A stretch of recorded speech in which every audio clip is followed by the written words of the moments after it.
Hey everyone, so this is Sam from Launch Academy, where I hear my own echo. That's in here. That's annoying.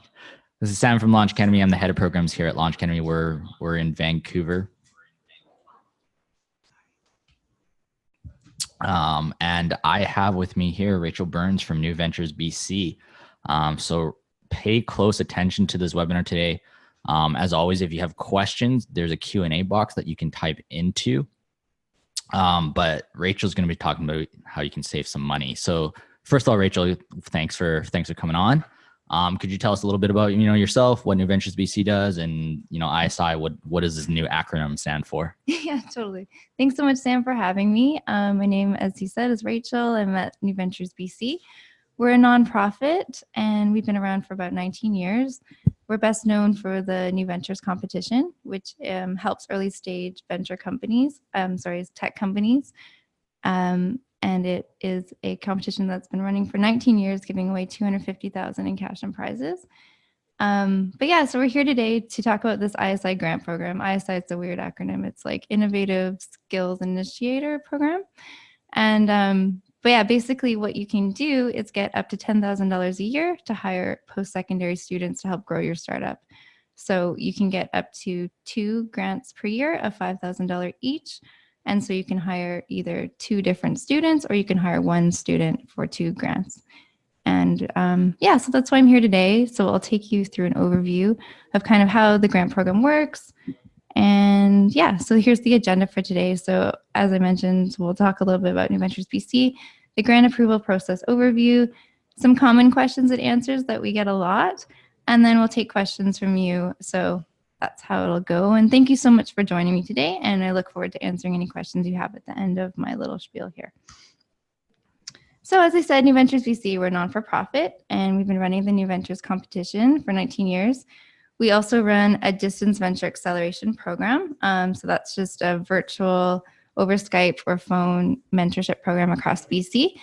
And this program, the ISI grant program, we administer this on behalf of Innovate BC, which is a government organization in BC. And this program is funded by the province of BC.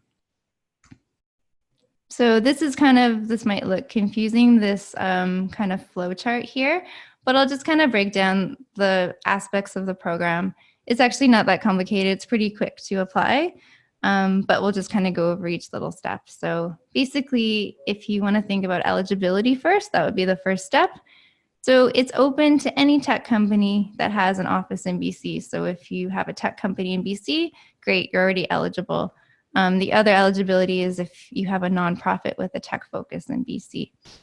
And then the next step is to kind of ask if your student's eligible. So when you're hiring a student, basically almost any post-secondary student is eligible. They just have to be doing a business or a tech role at your company. So that's super, super broad.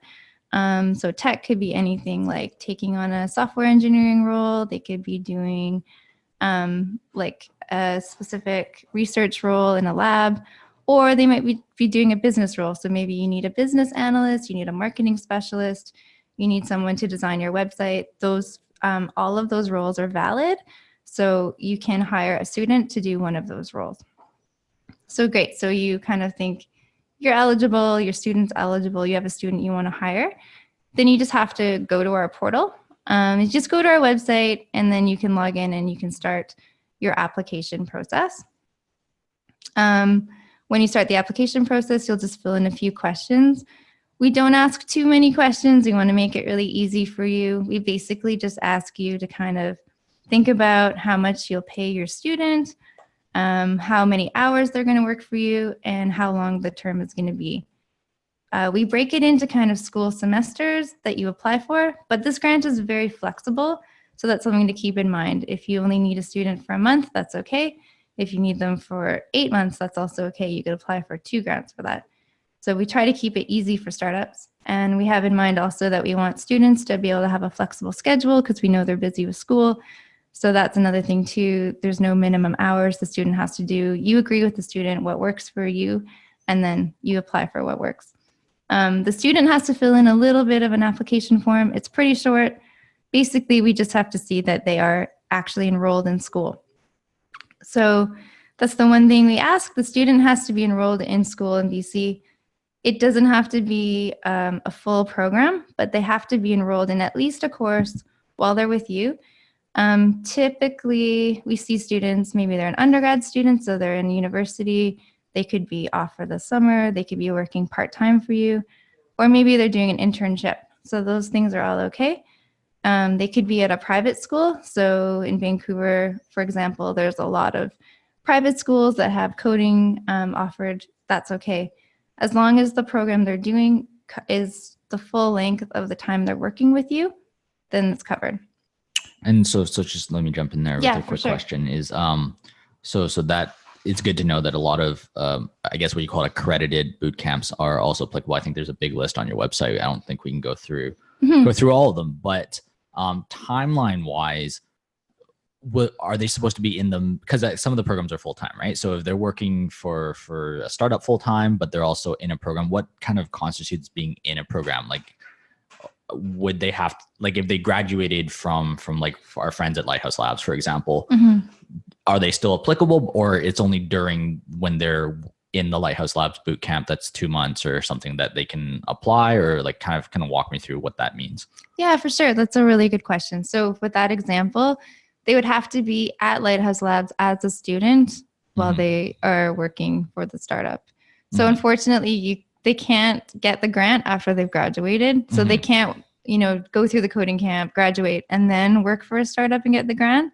It's only for students. So they have to be in school. Okay. So that's a little bit more clear. And then for universities, colleges is a little bit more simple because they can take a semester off or something like that, right? Yeah. So a lot of universities and colleges, they can take a semester off, or they can work part-time and maybe reduce their course load, or we see a lot of internships. The one thing that's not eligible in BC, there's a lot of programs that are called accredited co-op programs, where the school actually places the student into a workplace. Those aren't eligible. But any other internships, informal internships, work placement programs are fine. Gotcha. Okay. That was a really good question. Thank you. Yeah, and then our review process is pretty quick. So we try to get back to you really quickly. If we see anything that we need to ask you, or there might be something on your application that's unclear, we'll get back to you usually within a day or two, honestly, when you submit. And the whole approval process is only about 2 weeks. We don't have any deadlines, which is cool. So you can apply anytime. We take rolling applications. It's just until we run out of money. So you can apply anytime. And if you happen to have hired a student in the past, you also can get retroactively funded. So yeah, and it's very rare that we decline an application. We would only decline an application basically if you were not eligible. So if something in the application was not eligible, we would have to decline you. Typically, it's just like they were in a tech company, or the student wasn't really enrolled. So those are basically only the reasons that we would decline an application. But yeah, so these are some common questions that I get a lot. So I just thought I'd make sure I go over these. So what schools are eligible? Any school in BC that's accredited is eligible. So accredited, all public institutions are accredited, and most private ones are too. It's very rare that the school is not accredited. If you're not sure, you can always check the website. We have a list that you can check, or you can always email us and we'll check for you, because we're pretty sure now which ones are not accredited. So that's basically, it's pretty easy. If you go to a major school, they'll definitely be accredited. Oh, and pre-approval. So something I didn't mention. So the scenario I took you through, it's basically if you already have a student that you want to hire. But there are a lot of startups, they don't want to hire until they know that they have the funding, which is totally fair. And that's why we have pre-approval. So if you're not wanting to hire until you know that we'll approve you, you just need to fill in the company part of the application, send us an email, and we can pre-approve you. So then you know for sure that you can go out and hire and you'll get the funding. Yeah, and I think I went over this before, but the student, they definitely don't have to be working full-time. They can be working part-time. They can be flexible hours. They could work 30 hours one week and 5 hours the next week. It doesn't matter. The only thing we have, they have to make at least $2,000, because we have to pay out at least $1,000 to you. So why not co-op students? Oh, yeah. So we get this question a lot. So there's co-op programs, as I mentioned, are common in BC, and we don't take those students. But there are other grant programs that will take those students, and that's why we can't, because the government funds those too. But internships, yes, we take. So if you're not sure if it's a co-op or an internship, just let us know. You can send us an email. What's considered a tech company? Well, if you're on this call, you're probably a tech company, so you probably don't have to ask yourself that question. But just to let you know, we take all kinds of tech companies, so anything from software development to hardware to apps to even digital marketing. It's pretty broad. So don't count yourself out if you might be on this call and you're not sure if you're a tech company, because if your primary focus has a technical aspect to it, then you might be eligible. Is there size requirements with either, like, does it have to be at least a company of 5 or up to a company of 100, or does it matter? Oh yeah, that's a good question. We don't have specific size requirements, but it is meant for startups. The main purpose of this grant is to get students exposed to startups and to entrepreneurship, and for startups to provide mentorship to students. So because of that, if you have a really large company, like 500 people, we probably can't approve you because it won't be considered to be entrepreneurial training. That said, we don't have any specific guideline on how big the company has to be. That means Amazon, you can't steal this one from us. Yeah, exactly. And I mean, Amazon probably doesn't need $5,000, so it's okay, fair. Amazon, we still love you. We do. But hey, if they had like a small satellite office that was doing something super entrepreneurial and it was a benefit to the student, we might approve them too. So let's not give them ideas. Okay. And how does the cash match in kind work? So I guess I didn't go over this, but this is a wage subsidy program. So there is a matching aspect to it. So while you get $5,000 per grant, you also have to put in $5,000.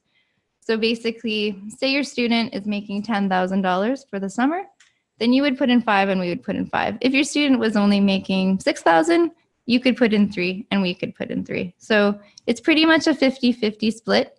You can kind of stretch it a bit by doing something called in-kind, which is you provide extra mentorship, or you buy your student a course that they could take, something like that. We will reduce the amount of cash you have to put in, and we'll put in a little bit more grant. So that's an option to maximize your grant funding.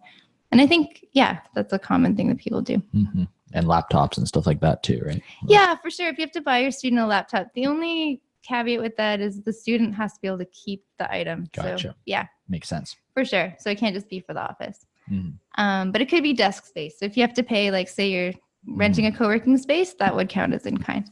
Mm-hmm. Yeah, and the question too, can my student be a contractor? So we get that one a lot. Yes, they can be a contractor. They don't have to be an employee. You just have to make sure that they make at least minimum wage. But we do ask that if you can pay more of a market rate, that you do try to pay sort of like a general market rate for your student. Also, a question I missed is, are international students eligible? And yes, they are. So yeah, you're welcome to hire an international student. Some of the international students have restrictions on their visa of how many hours they can work. So just make sure you ask them, but they're definitely eligible for the grant. So I'm not that familiar with the permits itself. If they're an international student, I'm presuming they're coming with a study permit. Will they need a work permit as well, or how do you know? To be honest, I don't really know, but I know that some students have a restriction, like some can work maybe 20 hours a week, where some might be able to work more. So it would just be something you'd have to ask the student and just confirm. Gotcha. Yeah. But that's actually, a lot of international students too, they might be doing a post-degree program. So it's kind of cool because they might already have work experience and be doing something new. Last question, where do I find a student? So we get this a lot. How do you hire a student? Where do you find these students? It can be hard to find a student if you're not used to hiring, especially, but we try to help you as much as we can. One suggestion, it's pretty, if you go and look for a school or a place that you think would have the program of the student you want to hire. So say UBC, that you want an engineering student from UBC. You can always post a job posting with UBC's Career Center.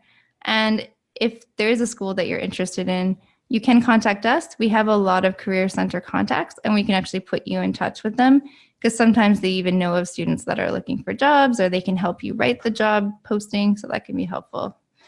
The other thing that we suggest is you can just write a regular job posting on regular job posting sites like LinkedIn or Indeed or whatever you want to put it, and just put kind of disclaimer at the bottom saying this is subject to grant funding, so you have to meet these criteria to be interviewed. Mm-hmm. Yeah, and last slide is just applications are open. So as I said, we take rolling applications. So you're welcome to apply anytime. We also take retroactive applications up to 12 months in the past. So we will take up to fall of last year. So that's something to think about if you've already hired a student.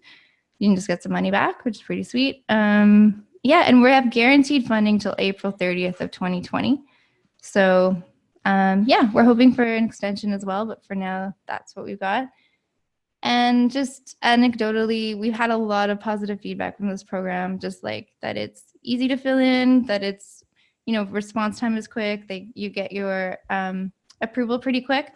And also that just, I've seen overwhelmingly like the companies and students have had a good experience with the program. So, but yeah, and also just for reporting and all that kind of stuff with grant programs, sometimes there's a lot to fill in. Just so you know, with this program, we just ask you to do one quick survey at the end and fill in. You have to just upload pay stubs. So we just have to see how much you paid your student. And yeah, that's about it. Cool. Yeah. Oh, one thing, the student also has to do 2 online modules. It's called market validation training. It's kind of like the basics of startup principles. They have to do that online. So, but that's about 4 hours, and we expect that they can do that during work time at some point throughout the term. Cool. So one quick question from the audience, and I have a couple questions. I know that I get asked quite a few times, but Sure. The first question is, can the student work remote within BC? Oh, that's a good question. Yeah, as long as you can still provide mentorship to the student remotely, that's totally fine. Mm-hmm. Yeah, they can work remotely. And then I'm guessing the types of students depends on the requirements from the list of schools that you have. Mm-hmm. But do they need to be like BC students or is it only for BC students? Is there parameters around that, or are there any schools or programs? Or for example, one of the boot camps, what if I've hired someone that's a national boot camp and the student is from Toronto, or let's say, does that apply also? The student has to be attending school in BC. Okay. So, or even if they're attending online, but it has to be a BC school. So we had for example, student living in BC, but attending school online in Alberta, like with the Alberta institution, okay. But that would not be eligible. So just to be clear, like always has to be a BC based school. Mm-hmm. Yeah. And then, so that's on the student side. On the company side, what companies are applicable? So we're presuming that we know their tech. We're presuming that we know they're a startup. Do they need to be incorporated in BC for this to matter? What if they're incorporated in Toronto or in the States or else, wherever their incorporation is? Mm-hmm. It doesn't matter. So we've had companies that might have an office in Toronto and that's their head office, but they have an office in BC. That's totally fine. So as long as you have a location in BC, an address in BC where an office, that's okay. So I'm trying to think of really weird situations, okay. But because we deal with so many different types of companies, sure. It gets a little bit intricate. Mm-hmm. So 2 different scenarios. One scenario is a satellite office in Vancouver, but the founders that are applying for the grant are not in Vancouver. Mm-hmm. Does that still work? Just because as long as they have an address in Vancouver that, they have a location in Vancouver that applies for specifically for this grant, or do the founders need to be a BC resident, which is different than, whatever their immigration status says. Yeah. Do you have restrictions on that at all? That's an interesting question. Would the student be working remotely then? I don't know. Or in the office with someone else? Yeah. Well, we're presuming that they have an office here, right? But I don't know if they're incorporated as a BC company, right? Okay, that's fine.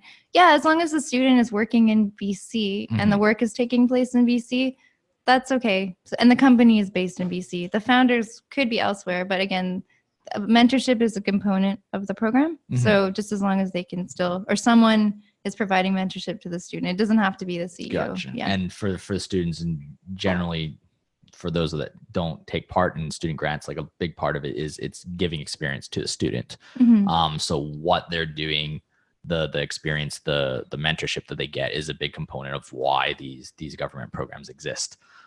So make sure that you're providing that, and it's not just, it's free labor or something like that. Yeah, that's exactly, like on the application form, we ask specifically, like, how will you mentor your student? What skills will they gain from working with you? So yeah, as you said, it's meant to be like an opportunity for the student to learn, not but also an opportunity for the startup to get a great benefit of a really hardworking, awesome student. But yeah, it has to be a beneficial two-way kind of thing. Yeah. And then just kind of walk me through the process a little bit. So, we're going to go away. We've listened to this webinar. You've answered a lot of our initial questions. But, I want to hire A, B, and C people. I might want to hire them full-time after. I'm not sure.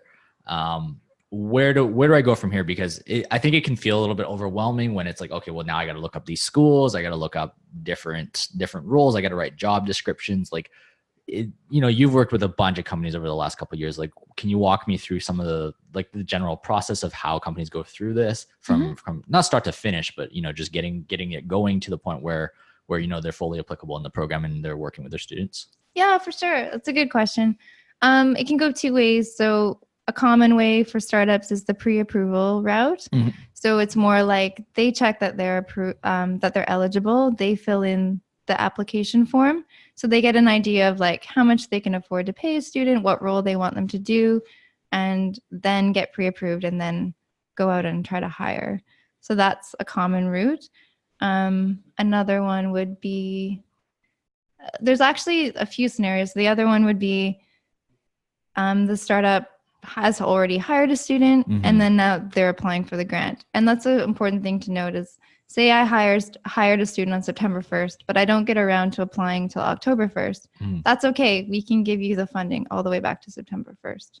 So that's something to note. Is there like a point of retroactive where it's too far gone, or like I probably can't get my ISI grant from 2004, so so we only go back 12 months, so but I mean still pretty far, but yeah not 2004.